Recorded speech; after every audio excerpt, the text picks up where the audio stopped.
Allez, bonsoir à tous, bonsoir à tout le monde et bon dimanche chez vous, bon dimanche chez nous, bon dimanche dans vos différentes familles. Alors nous vous saluons tous dans le nom de Jésus. Allez, vous êtes dans ce programme spécial vers la Pâque. Nous n'avons pas voulu vraiment attendre une semaine avant la Pâque, mais nous nous sommes dit nous allons cheminer ensemble pour aller vers la Pâque et aller découvrir la grâce de la résurrection de Jésus. Et vous êtes la bienvenue. C'est un moment de prière. Écoutez, il y a des signes extérieurs qui montrent que quelqu'un a été sauvé. C'est d'abord son appétit, sa soif d'être tout le temps avec le Seigneur, de passer du temps avec Dieu. C'est tellement important. Alors, bienvenue à tous. Moi, c'est le berger Christelle et nous, c'est la Bible en main. Bienvenue. Cette nuit encore, ensemble, nous voulons prendre le moment, le temps pour vraiment glorifier le Seigneur, bénir le Seigneur, être au pied de Jésus. C'est un moment, cette période est une période qui nous permet vraiment d'entrer dans le secret. Alors, tu as quelqu'un que tu peux inviter, une personne à qui tu peux peut-être envoyer un lien pour dire est-ce qu'on peut venir prier ensemble. Alors, vous êtes la bienvenue. De partout, en Europe, aux États-Unis, en Afrique. Alors, nous tous ensemble, par ce biais de Facebook et WhatsApp, Facebook et YouTube, nous allons vraiment entrer dans la présence de Dieu. Bienvenue à tous.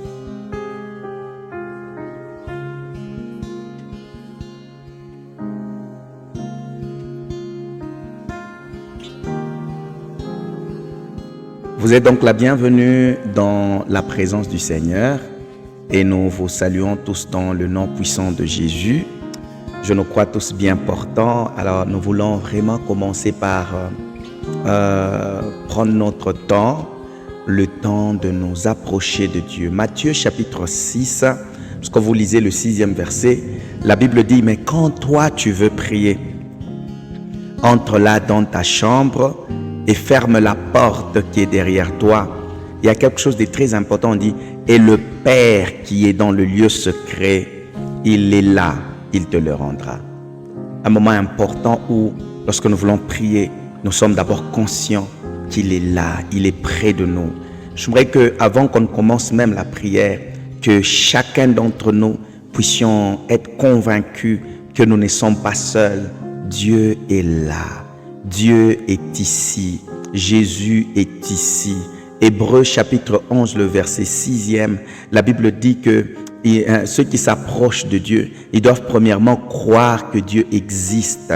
Je veux que cette nuit, alors que nous voulons prier, ce n'est pas une activité religieuse. Il ne s'agit pas d'une activité religieuse, il s'agit d'une rencontre entre toi et Dieu, rencontre dans ce lieu secret, rencontre certes familiale, mais rencontre avec Dieu. Parce que comme Adam dans le jardin d'Éden, la Bible dit vers le soir, Dieu passait pour venir communier avec Adam. Nous voulons aussi passer du temps au pied de Dieu, en train de communier avec lui, en train de chercher à le connaître, mais surtout entrer en profondeur. Je veux que quelqu'un, déjà alors que nous sommes là en train de monter, que quelqu'un commence à dire à Dieu, me voici Seigneur, me voici moi et toute ma maison, me voici moi et toute ma famille, nous voici au devant de toi, à tes pieds Jésus, nous sommes là et nous venons nous abandonner, à tes pieds Jésus.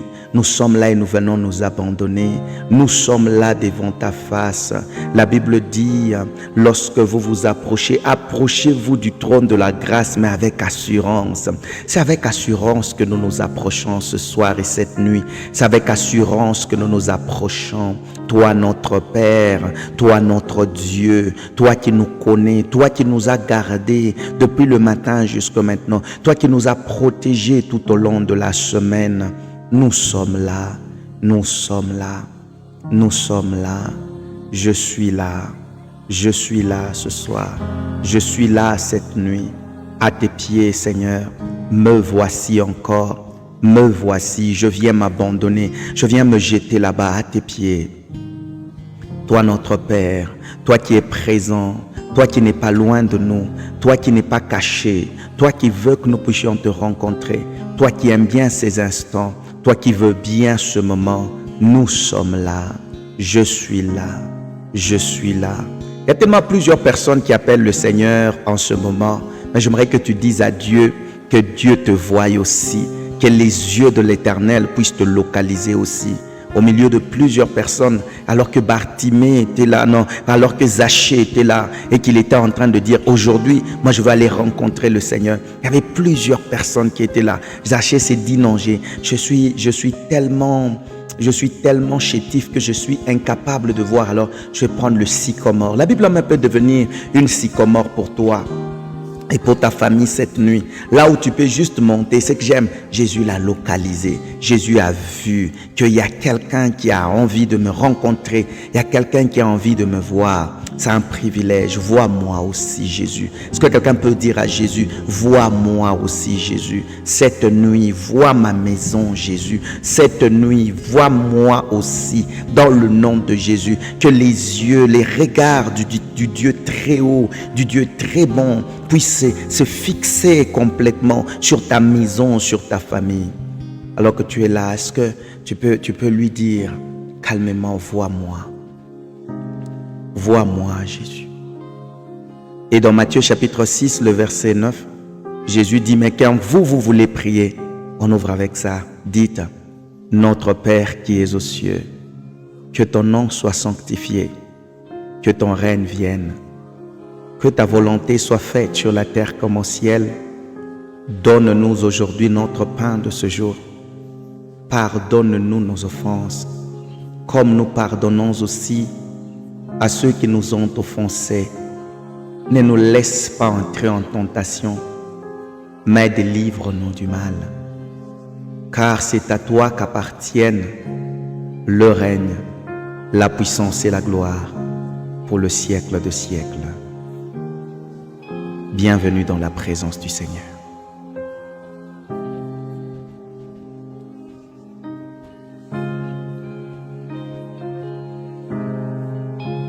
Bienvenue dans la présence de Dieu. Bienvenue ici dans sa présence. Je veux juste que tu puisses regarder le Seigneur, mais en te regardant toi-même comme dans un miroir. Ce soir et cette nuit, alors que nous sommes là, bien-aimés, je veux que chacun d'entre nous commence à dire à Dieu, je reconnais qu'ici ça ne va pas. Je reconnais que je n'ai pas été bon. Je reconnais que je n'ai pas été vraiment persévérant. Je reconnais que la semaine a été ce qu'elle a été et qu'il y a eu des moments de faiblesse dans ma vie. Il y a eu des moments où j'ai dit des choses que je ne devais pas dire. Il y a eu des moments où j'ai tellement parlé des choses que je ne pouvais pas parler. Dans le nom de Jésus, commence à désirer encore le pardon de Dieu. Dieu est un Dieu qui pardonne. Notre Dieu est un Dieu qui pardonne. C'est un Dieu qui pardonne. Désirez encore le pardon du Seigneur. Dites à Dieu, pardonne mes offenses, pardonne mes péchés. La Bible dit, pardonne-nous nos péchés comme nous pardonnons à ceux qui nous ont offensés. Tu peux demander, tu peux dire ça au Seigneur. Pardonne mes fautes, pardonne mes péchés, pardonne mes offenses, pardonne ma mentalité, pardonne ma façon d'être. Est-ce que tu reconnais que de temps en temps, quand Dieu te donne une occasion comme celle-ci, il veut d'abord toi, il veut te transformer toi, il veut te changer toi. Dis à Dieu, pardonne-moi, pardonne ma vie, pardonne-moi, pardonne mon être dans le nom de Jésus. Est-ce que tu peux t'ouvrir au devant du Seigneur? Est-ce que tu peux dire à Dieu, je m'ouvre, je m'abandonne à toi. J'ouvre complètement mon cœur. Regarde, sonde-moi et vois si je me suis déjà écarté. Ramène-moi sur le chemin de la justice. Ce soir, cette nuit, tu peux le dire encore à Dieu. Est-ce que tu peux le dire après moi? Père très saint, me voici encore au devant de toi. Toi qui sais mieux me voir et qui connais complètement ma vie. Je viens te demander pardon pour tous les mal que j'ai eu à faire tout au long de cette semaine, depuis le lundi jusqu'à maintenant. Je viens te supplier, demander que tu nous pardonnes encore pardonne-moi, pardonne mes fautes, pardonne mes erreurs, dans le nom de Jésus, pardonne mes péchés, pardonne mes manquements, dans le nom de Jésus. Écoutez Ésaïe chapitre 59, le verset 1er. La Bible dit non, la main de Dieu n'est pas si courte pour agir, ni son oreille dure pour nous entendre. Dieu n'est pas tellement si mauvais. Dieu n'est pas mauvais pour ne pas répondre à nos prières. Dieu n'est pas mauvais pour ne pas toucher et changer nos circonstances.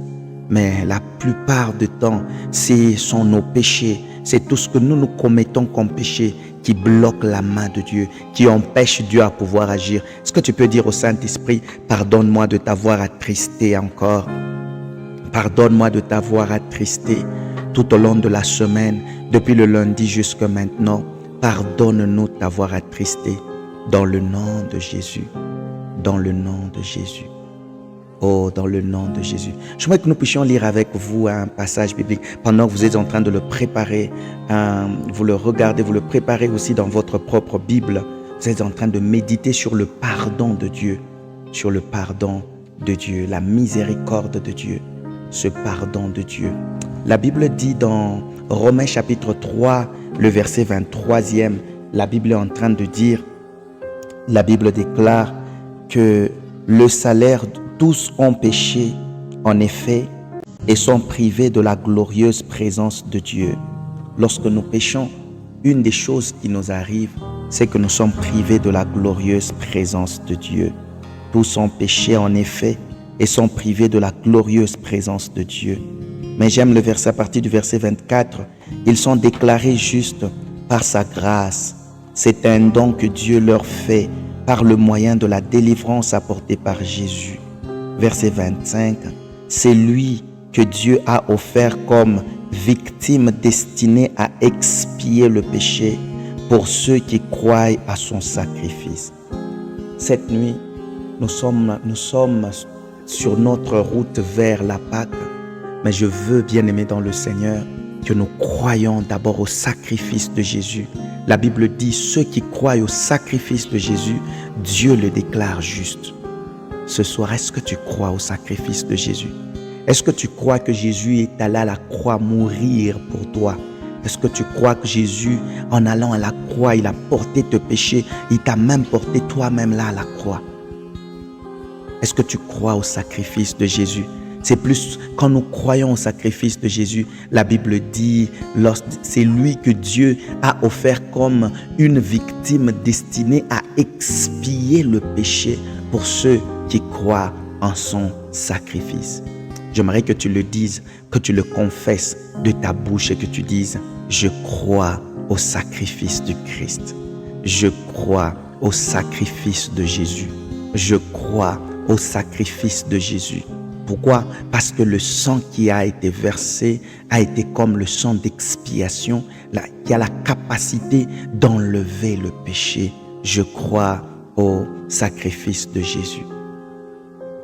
Alors si tu crois au sacrifice de Jésus, une des choses que tu dois faire pendant ce temps, c'est dire maintenant à Dieu, par le sang de Jésus, d'effacer dans ta mémoire, d'effacer de ton cœur toute forme de condamnation. Peut-être que tu es en train de vivre une certaine vie de condamnation à cause des choses que tu as eu à faire il y a longtemps. Tu peux dire à Jésus, au Père, par le sang de Jésus-Christ, permets que toute forme de condamnation soit effacée de mon cœur. Le passé que j'ai eu à vivre, le péché que j'ai eu à commettre, mais par le sang de Jésus, je crois que le sacrifice de Jésus a été tellement suffisant pour ôter complètement mes péchés. Alors ma prière ce soir, ma prière cette nuit est qu'Éternel, au travers de ton sang, que toute forme de condamnation, Seigneur, qui accompagnait ma vie, commence complètement à dégager dans mon cœur. Prie pour ta conscience. Savez-vous que si ta conscience n'est fait que t'es condamné, c'est que quelque part tu ne peux pas évoluer avec le Seigneur. Prie pour ta conscience. Il n'y a pas autre chose que tu peux donner encore. Le sacrifice de Jésus est tellement complet. Tout ce que Dieu voulait, il voulait quelqu'un pour prendre ta place. tout ce que Dieu voulait. Il voulait quelqu'un pour venir prendre ma place. Alors demande que le sang de Jésus purifie ta conscience de toute forme de condamnation. Il y a beaucoup d'entre nous qui vivent, vous voyez, nous sommes pendant la période où nous nous préparons à la Pâque, mais il y a tellement de gens qui ne savent pas avancer avec le Seigneur. Pourquoi? Pour une seule raison, parce que tu te condamnes. Il y a l'ennemi qui vient de temps en temps chuchoter dans tes oreilles pour te dire, tu avais fait telle chose. Regarde, tu avais volé. Regarde, tu avais commis l'adultère. Regarde, tu avais fait ceci. Toi, tu es impudique. Dieu ne peut pas t'accepter. Toi là, regarde ce qui est sorti de ta bouche. Regarde le type de pensée que tu as. Est-ce que tu peux dire maintenant, réponds face à tous ces genres de pensées, ces genres de pensées qui viennent te condamner. Commence à dire, moi je crois au sacrifice expiatoire de Jésus. Je crois au sacrifice expiatoire de Jésus.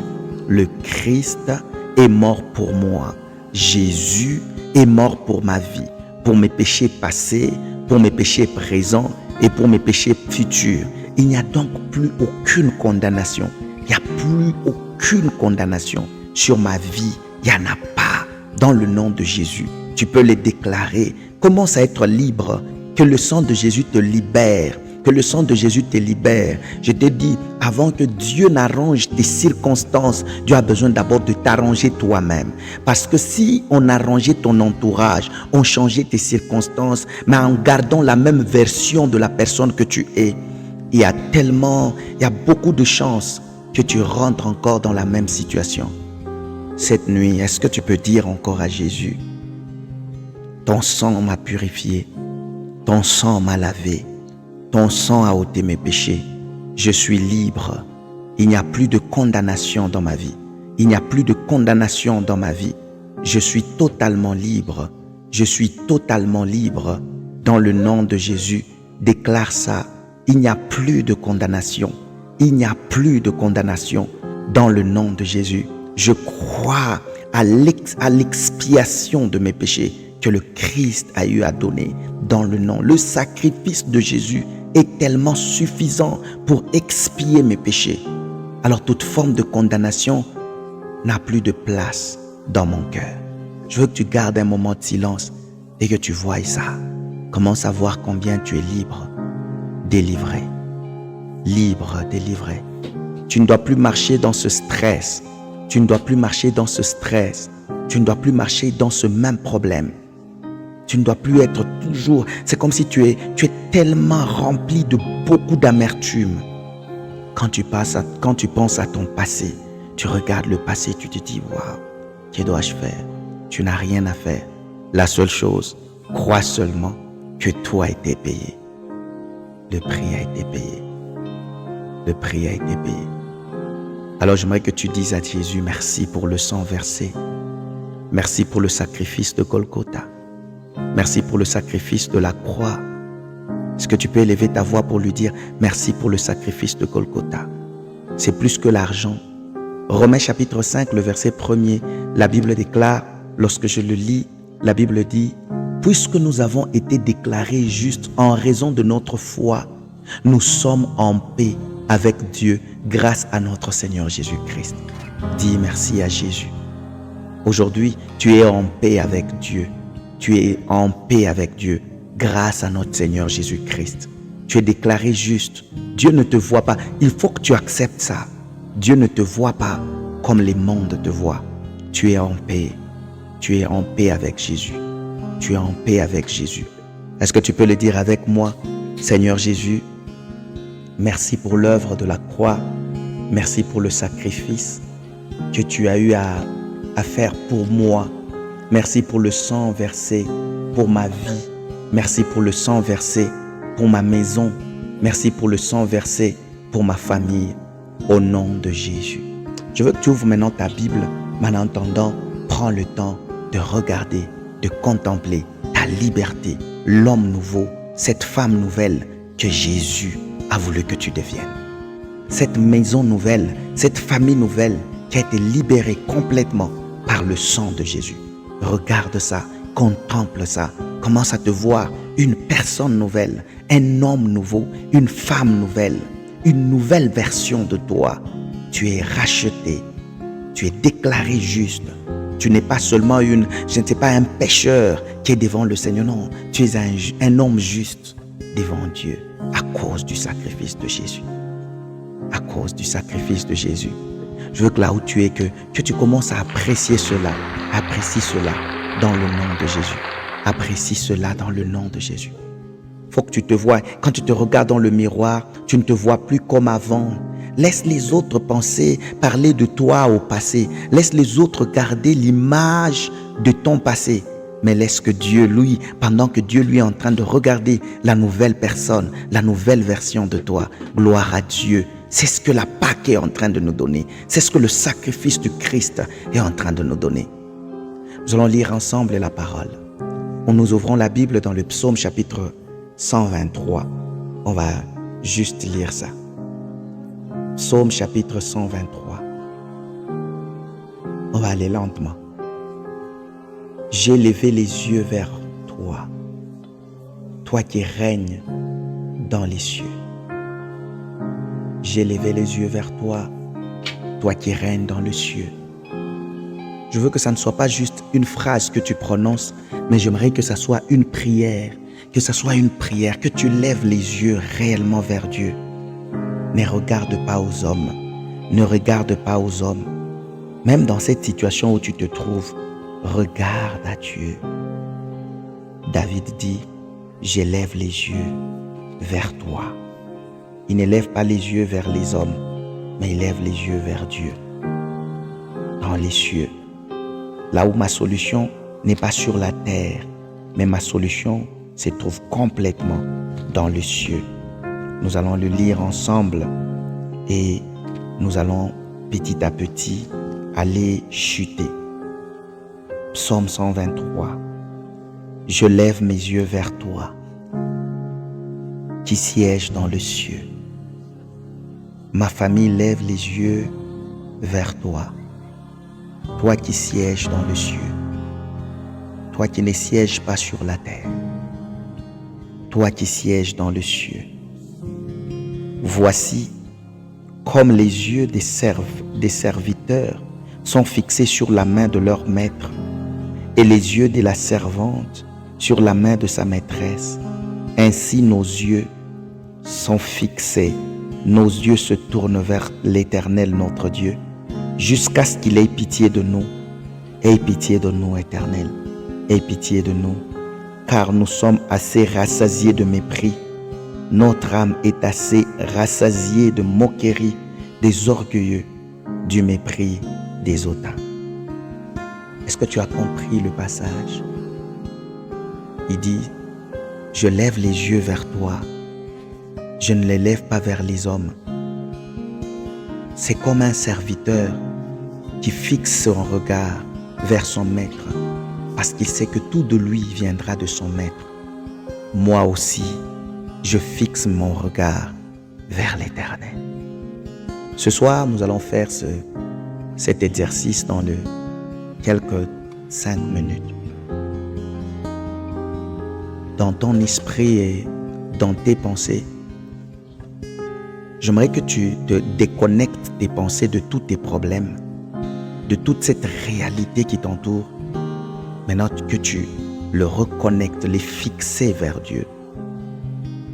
La foi, c'est aussi la capacité de regarder, mais de ne pas regarder aux hommes, mais de regarder à Dieu. La Bible dit, quand le serviteur fixe leur regard vers leur maître, ils s'attendent à quelque chose.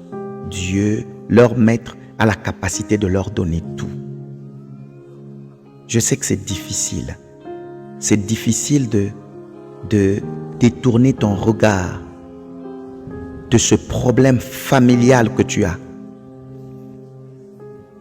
de cette situation de dette dans laquelle tu te retrouves. Peut-être que chaque fois tu te condamnes, comment je me retrouve en train de prendre l'alcool comme ça? Ce n'est pas en fixant ton regard dans tes problèmes que tu auras une solution. Ce soir, est-ce que tu peux monter un tout petit peu, lever les yeux, mais regarder vers Dieu, celui qui siège dans le cieux. tu le regardes totalement. On ne t'a pas dit demande, mais on dit regarde. Mais cette fois-ci, c'est un regard qui est accompagné d'une attente. Je m'attends à Dieu. Je m'attends à Dieu. J'aimerais que cette nuit que tu enlèves ton regard de tous les hommes.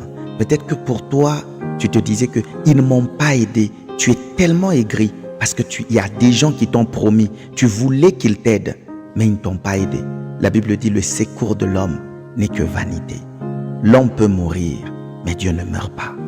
Tu peux prendre ton regard et les poser sur Dieu. Cette nuit, c'est possible. Prends ton regard, pose ça sur Dieu. Tu as consulté un médecin qui soit spécialiste de renom. Mais écoute-moi très bien, la guérison, c'est Dieu qui la donne. Alors tu vas prendre ton regard, au lieu de le fixer sur le médecin, je veux que tu prennes ce regard-là et que tu le fixes complètement sur Dieu. Il ne faut pas regarder sur la maladie de tes enfants, sur ta propre maladie. Fixe ton regard sur Dieu. C'est une décision. Tu peux même commencer à le dire. Père, je prends la décision de fixer mon regard sur toi et toi seul. Je prends la décision de fixer mon regard sur toi et toi seul. Un jour, alors que Jésus appelle Pierre et lui dit, Jésus marche sur l'eau et puis tout le monde était effrayé. Jésus dit, n'ayez pas peur, c'est moi. Pierre arrive, Pierre dit, non, si c'est réellement toi, il a eu l'audace de dire, ordonne-moi que je vienne vers toi. Pour la première fois, à cause de l'audace de Pierre, Jésus lui dit, ok, tu peux venir. La Bible dit, Pierre a quitté la barque. Il a fait tellement confiance au Seigneur parce qu'il a vu quand même un homme marcher sur l'eau. Il a dit donc c'est possible de marcher sur l'eau. Et pendant qu'il marchait, son regard était fixé sur Jésus. Son regard était fixé.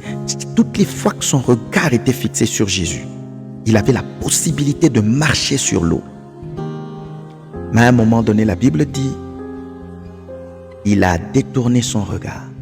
Au lieu de regarder vers Jésus, il a commencé à regarder vers les vagues, la tempête, comment l'eau s'agitait. La Bible dit, malheureusement, Pierre commençait à s'enfoncer. C'est toute la réalité qui se passe dans nos vies.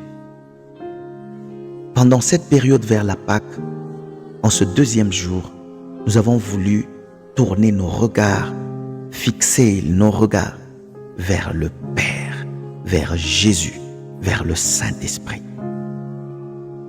L'un des grands combats que nous aurons, c'est que les vagues vont tellement menacer, avec pour but de nous amener à fixer nos regards vers elle, au lieu de fixer nos regards vers Jésus. Mais cette nuit, que quelqu'un le dise encore, je prends la décision de ne fixer mon regard que sur Dieu. Peu importe, on peut t'insulter. Quelqu'un peut être là, il te tape. Fixe ton regard vers Jésus. Fixe ton regard vers Jésus. Nous fixons nos regards vers toi. Je fixe mon regard vers toi. Est-ce qu'on peut prendre toutes nos familles et comme un seul homme nous disons, Père, nous fixons le regard de nos familles vers toi. Et nous nous attendons à toi. Nous allons garder un petit moment de silence et on va clôturer. Fixe ton regard. Ne fixe pas ton regard vers le PDG. Il ne va pas t'aider. Il peut te décevoir. Ne fixe pas ton regard vers le médecin.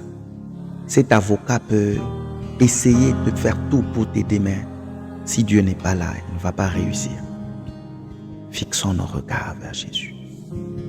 Jésus, quand il enseignait à ses disciples à pouvoir prier, nous allons clôturer, il disait, Notre Père qui es aux cieux, que ton nom soit sanctifié, que ton règne vienne, que ta volonté soit faite sur la terre comme au ciel. Donne-nous aujourd'hui notre pain de ce jour. Pardonne-nous nos offenses, comme nous pardonnons aussi à ceux qui nous ont offensés. Ne nous laisse pas vaincre par la tentation, mais délivre-nous du mal. Car c'est à toi qu'appartiennent le règne, la puissance et la gloire pour le siècle de siècles. Amen. Quelqu'un peut-il dire Amen? Alors que Dieu te bénisse abondamment. C'était notre deuxième jour vers la Pâque. Et nous croyons que chaque jour, aujourd'hui c'est dimanche d'une manière un peu particulière. Voilà pourquoi nous avons pris 30 minutes pour faire une prière totale. Mais demain, par la grâce de Dieu, on va prendre nos 10 minutes chaque jour. Il faut que tu aies une prière 10 minutes chaque jour. On y va ensemble. On va vers le chemin de la croix. J'aime dans l'église catholique, il y a le vendredi, chaque vendredi, il y a ce qu'on appelle le chemin de croix. Quand vous regardez, vous écoutez la profondeur de toutes ces paroles qui se prononcent là. J'ai été un jour acteur moi-même, c'est-à-dire celui qui pouvait lire et répéter. Je me rappelle ce jour-là, j'ai fini comme ça, tellement que j'étais tellement entré à l'intérieur que tout le monde pouvait constater que cet homme est en train de nous faire vivre quelque chose de particulier. Et ce jour-là, je me rappelle, alors que je ne savais pas que l'ami de papa était là, il ne savait pas aussi que j'étais, celui qui était en train de parler là, c'était l'enfant de papa. Il est allé voir papa et moi j'étais dans la chambre. Il dit, aujourd'hui on a été au chemin de croix différent. Il a dit, qu'est-ce qui s'est passé? Il y a un jeune homme qui nous a amené c'est comme si à comprendre chaque phrase qu'il prononçait. Il nous a fait entrer dans la scène et on a senti la douleur de tout ce qui s'était passé sur le chemin de la croix. Il y a possibilité de vivre ça. Et pour nous, ce n'est pas juste le vendredi. Vers la Pâque, c'est ce chemin de croix où nous méditons sur la parole de Dieu. Nous réfléchissons sur ce que Christ a fait et nous croyons que le Seigneur va te faire tellement du bien. Que Dieu te bénisse abondamment. Nous sommes sur WhatsApp, Facebook, YouTube et sur les autres réseaux sociaux. Alors si tu ne t'es pas encore abonné, tu peux t'abonner et surtout, il faut toujours activer la cloche de notification sur YouTube pour ne pas manquer une de nos vidéos. Que Dieu vous bénisse abondamment. Moi, c'est le berger Christelle et nous, c'est la Bible en main. Allez, on se voit demain et on se dit bye bye et à demain. Bye.